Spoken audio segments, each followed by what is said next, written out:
Salut les amis, le FC Barcelone s'incline face au FC Séville 4 buts à 1. C'est un gros coup d'arrêt après la défaite au PSG en Ligue des Champions. C'est énorme. Et il y a énormément de choses à dire sur ce match parce qu'il y a des joueurs qui n'ont pas été au niveau, peut-être fatigués ou en panne d'inspiration, où il y a énormément de choses à changer. Déjà, il faut parler pour moi, il faut qu'on commence en fait à parler de Araujo. Pour moi, Araujo, franchement, le gars, il n'est pas au niveau, il n'est pas au niveau du FC Barcelone. Il nous coûte à chaque fois un but, deux buts, où il nous fait perdre en fait des points face au Real Madrid. Pour moi, il y a ce joueur. Pour moi, doit essayer de voir autre chose parce que pour le FC Barcelone, c'est trop compliqué. Il manque d'intelligence de jeu, d'adaptation et il n'arrive pas à jouer le système du hors-jeu.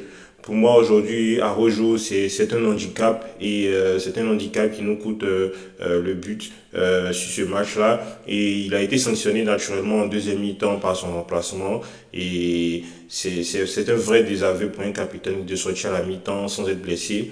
Hansi Flick a aussi compris que voilà, Araujo, il n'allait pas avec ce système et que ça allait être très très très très compliqué pour lui de pouvoir s'imposer. Je pense qu'il est temps aujourd'hui pour le FC Barcelone d'envisager de le vendre à des clubs qui sont prêts à l'accueillir et de chercher en fait des vrais défenseurs qui sont capables de s'adapter en toutes circonstances. On peut parler aussi, pour moi, on peut parler du piège du hors-jeu. Vous savez, le FC Barcelone, pour moi, doit essayer de revoir ce système du piège du hors-jeu.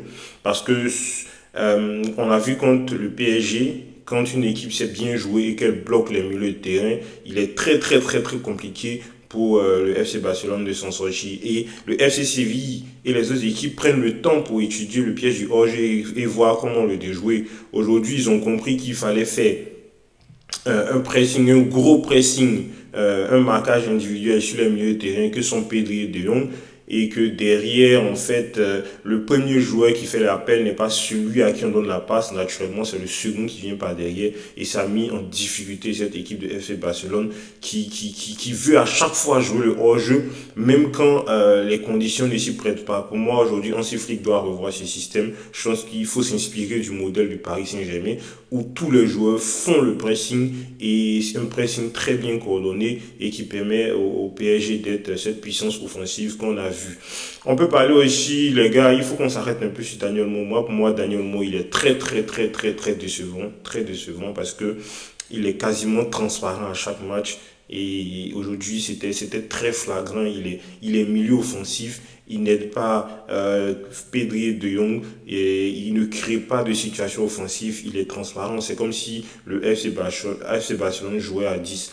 Pour moi, aujourd'hui, on doit essayer de voir en fait d'autres alternatives par rapport à ce milieu de terrain. Je pense qu'avec le retour de Rafinha, on pourrait essayer de voir les options. Est-ce qu'il ne faut pas mettre Rafinha en 10 et Rashford sur le côté? Pour moi, c'est des options que Flick devrait explorer parce que Daniel Mo, c'est pas possible. À ce niveau, on entend énormément de lui. Et quand on sait que à la suite de la défaite contre le PSG, il a posté que la faute est que sur la défaite était à cause de lui qu'il allait se rattraper. Mais sur ce match-là, pour moi, il a été transparent. Je sais pas ce qui se passe. La saison dernière, il a enchaîné énormément de blessures.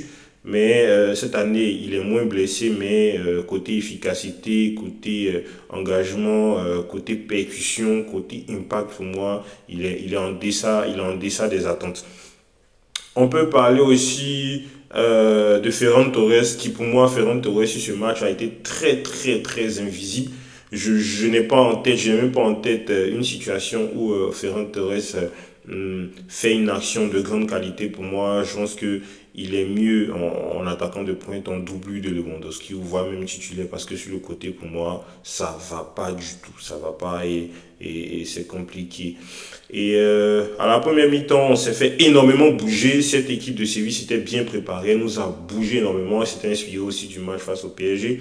Et on était mené 2-0 avant la mi-temps. On a réussi à égaliser par une superbe reprise de volée de Rashford sur une passe encore exceptionnelle de Pedri.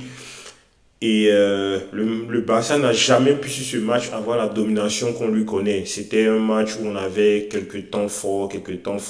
Mais en deuxième mi-temps, bon, les choses, Barça a eu 5 minutes de temps fort après sur le Séville. Le FC Séville a repris le dessus. Et le FC Barcelone devait pousser à chaque fois. Je lui ai dit que en deuxième mi-temps, aussi Flick aussi a cherché à adapter. Il a fait sortir Araujo qui était un maillon très faible de l'équipe. Il a fait rentrer Baldé qui nous a apporté en fait cette fraîcheur offensive qui nous manquait.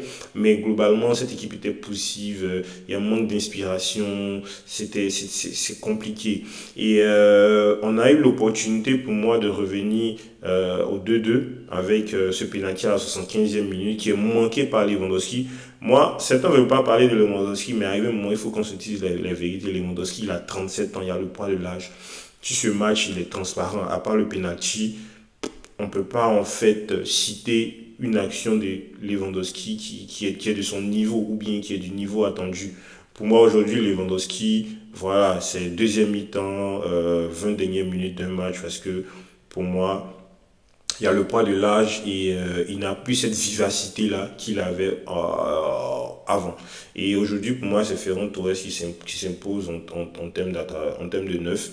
Et l'entraîneur doit prendre des dispositions. Aujourd'hui, on a enchaîné deux grosses défaites. Deux grosses défaites et ça va permettre aussi à l'équipe de se remettre en fait à mieux fonctionner, à faire un travail sur soi et avoir une nouvelle approche tactique et à revoir en fait les engagements des uns et des autres. Vous savez, moi, je suis pas trop craintif face à cette défaite parce que voilà, on sait que le 26 octobre, il y aura le Classico et ça sera l'occasion pour nous de reprendre la tête de la Liga si évidemment on ne fait pas de faux pas en temps. Mais pour moi, on est encore en début de saison, il y a énormément de choses qui peuvent se passer, mais l'équipe doit se réadapter, surtout qu'elle vise la Ligue des Champions.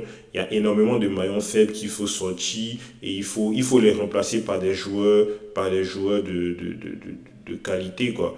Voilà, donc Baldé, sur le côté de Baldé, on n'a pas la chance, hein. La doublure, pour moi, c'est compliqué, manque de vivacité, manque d'engagement, c'est compliqué. Et voilà, après, il faut qu'on ait un autre latéral. Je vois les noms comme Grimaldo qui circulent. Pour moi, c'est des gens à aller chercher parce qu'ils pourraient apporter un plus au FC Barcelone. On n'a pas eu la chance aussi côté gardien. Hein, côté gardien, Chesney, voilà, qui n'a pas pu faire l'arrêt. Et on prend ce troisième but.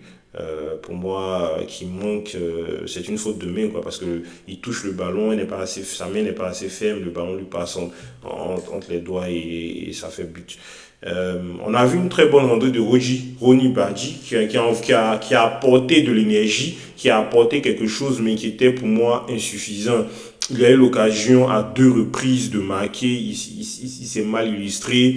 Je pense qu'il y a encore du travail à faire parce que enfin, Ronny, il est en concurrence directe avec Lamine Yamal et avec ce niveau-là, c'est compliqué de bouger Lamine Yamal. Moi, j'aime que dans une équipe, quand tous les postes en fait sont vraiment concurrents, c'est-à-dire que quand ta doublure est susceptible de prendre ta place, c'est-à-dire qu'à chaque match, tu donnes tout.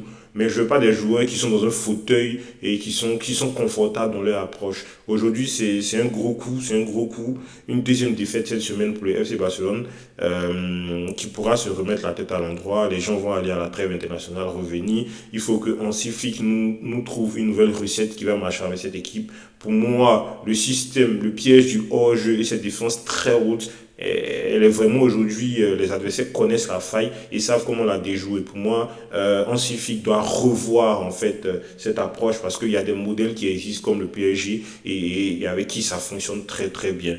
Allez les gars, c'était mon analyse, mon avis. Si tu es ok, abonne-toi et on reste ensemble pour le prochain débrief. Ciao.